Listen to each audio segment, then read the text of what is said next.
Allez, salut à toi, bienvenue sur ma chaîne YouTube. Donc aujourd'hui, on va parler des solides.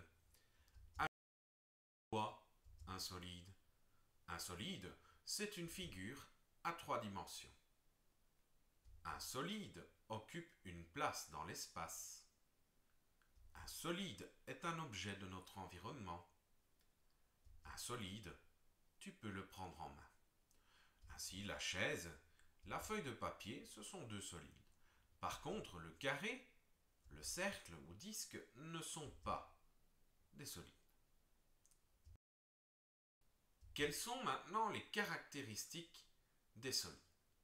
Il y en a trois. La première, c'est la face. Alors voici un petit dessin pour mieux comprendre.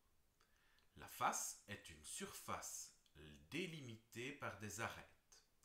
Dans le cube, il y en a 6. Tu peux voir la couleur blanche, gris clair et gris foncé. Exemple, A, B, C, D est une face. On parle ensuite des arêtes. L'arête est un segment de droite. C'est la jonction, l'intersection de deux faces. C'est l'endroit où deux faces se rencontrent. Dans le cube, il y en a 12. Par exemple, AB, BC, etc. Tu vois que j'ai mis les petits crochets, symboles du segment de droite. Enfin, le sommet. Le sommet est un point. C'est la jonction d'au moins deux arêtes. Dans le cube, tu peux en voir 8. A, B, C, D, E, F, G, H. Il y a deux grandes familles dans les solides. La première famille, la famille des polyèdres. Un polyèdre est un solide dont toutes les faces sont planes, des polygones. Un polyèdre ne roule pas. Alors, voici un premier solide qui apparaît. Effectivement, c'est vrai que tu peux le faire rouler, mais il faut le lancer. Il ne va pas rouler naturellement. Un second solide. Et il y a la famille non-polyèdre. Un non-polyèdre, c'est un solide dont au moins une face est courbe. Un non-polyèdre peut rouler. Donc c'est totalement l'inverse du polyèdre. Tu vois ainsi apparaître la boule et le cône tronqué. Un cône tronqué, c'est un cône où on a enlevé sa pointe, si je puis m'exprimer comme ça. On va voir cette notion de polyèdre et de non-polyèdre dans le diagramme de Venn. Tu vois des solides qui viennent de s'afficher à l'instant. Chaque solide porte une lettre. Et donc, on va les remettre ensemble dans le bon diagramme. Donc, toutes ces figures sont des solides. Qu'ils soient polyèdres ou non polyèdres. Par contre, un polyèdre ne peut pas être un non polyèdre. Et inversement. Je vais te demander de réfléchir et de me dire, tiens, dans ta tête, le solide A, tu le placerais où? Rien de plus simple, c'était bien un polyèdre. Le solide B, c'est un non-polyèdre.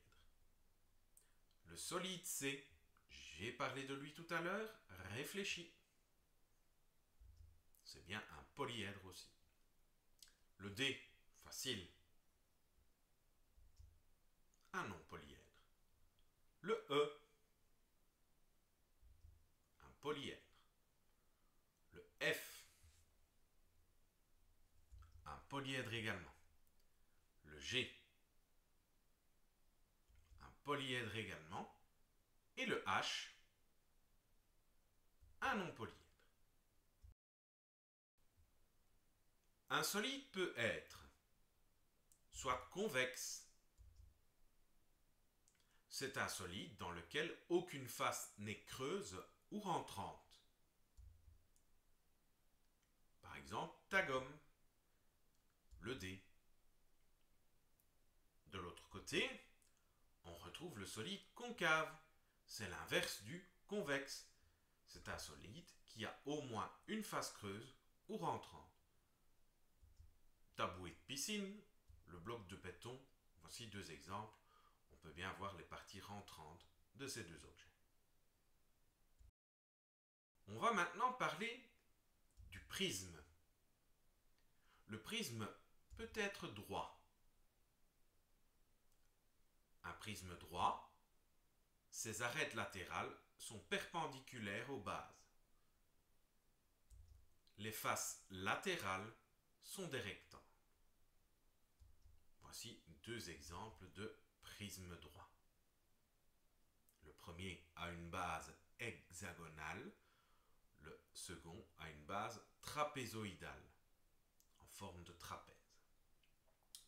On a le prisme oblique. Les arêtes latérales ne sont pas perpendiculaires aux bases, c'est donc l'inverse du prisme droit, et les faces latérales sont des parallélogrammes.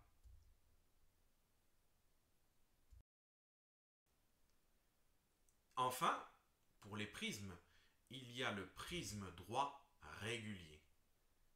Donc je rappelle caractéristique du prisme droit, les arêtes sont perpendiculaires aux bases, les faces latérales sont des rectangles.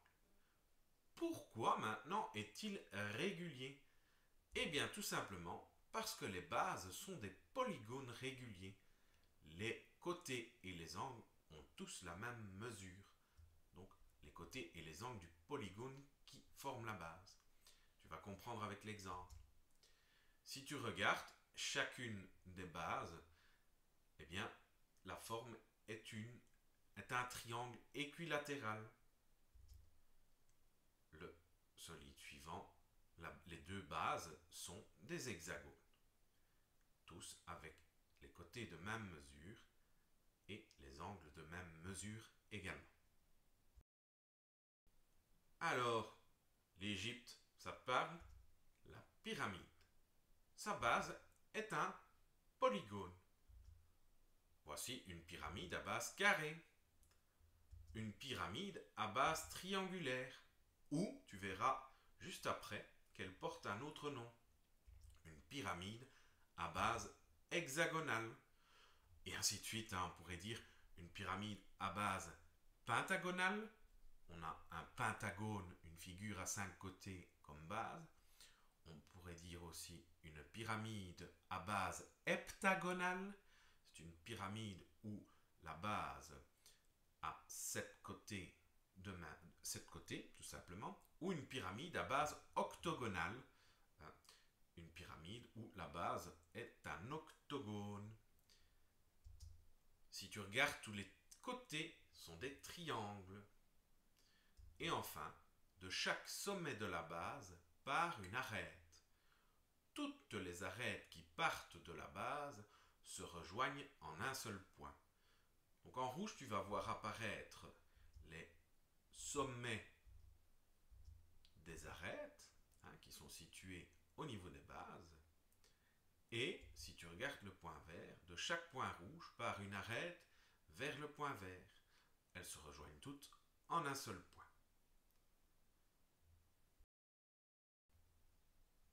Voilà, on va donc maintenant parler des polyèdres spéciaux pour terminer. Ces polyèdres spéciaux sont aussi appelés polyèdres réguliers ou solides de Platon. La particularité, c'est que toutes les faces sont identiques. Et c'est aussi valable pour les angles formés par les arêtes. Un des plus courants, c'est le tétraèdre, tu te souviens? La pyramide à base triangulaire. C'est 4 triangles équilatéraux. Le plus courant, le cube. 6 faces carrées. Alors les 3 suivants, tu verras, tu vas sans doute les découvrir. Ils sont moins courants, mais tu dois savoir qu'ils existent. On a l'octaèdre, qui est formé de 8 triangles équilatéraux. On a le dodécaèdre, qui est formé de 12 pentagones réguliers. Ça ressemble d'ailleurs un petit peu à ton ballon de foot comme ça. Et enfin, l'isocaèdre. Il est formé de 20 triangles équilatéraux. Alors on va remettre tout ça sous forme de schéma et une synthèse en arbre. On a donc nos solides. On va partir vers le côté gauche avec les polyèdres. Les polyèdres qui peuvent être convexes ou concaves. Dans la famille des polyèdres convexes, on retrouve les prismes, les pyramides et les autres. Au même niveau que les polyèdres, on retrouve les non-polyèdres, avec les cylindres, les cônes, les boules et les autres. Alors maintenant, on va faire un petit exercice de synthèse dans le diagramme de Venn. Tu vas voir apparaître mon diagramme et quelques mots que tu vas devoir mentalement replacer sur le schéma. Donc, je vais te demander en premier de me replacer le mot solide. Solide, c'est le plus grand ensemble, c'est le plus vaste. Place-moi le mot polyèdre. Voilà, les polyèdres, c'est le deuxième plus grand ensemble des solides. Fatalement, on a parlé de polyèdres, je vais donc enchaîner avec les non-polyèdres. Facile à trouver, tu as déjà le cylindre qui est un indice. Les polyèdres concaves, tiens, ça veut dire quoi encore concave? Polyèdre convexe, ça signifie quoi convexe? Ensuite, les prismes. Qu'est-ce qu'un prisme? Les prismes obliques. Les prismes droits. Et enfin, les pyramides. Facile, c'est le dernier. Si tout était bon avant, par élimination, tu vas trouver. Et voilà. Donc, est terminé. Un tout grand merci de m'avoir suivi. Instagram, Facebook, ce sont tes amis. Surtout, n'oublie pas de partager. Et à bientôt dans une nouvelle vidéo. Ciao, ciao!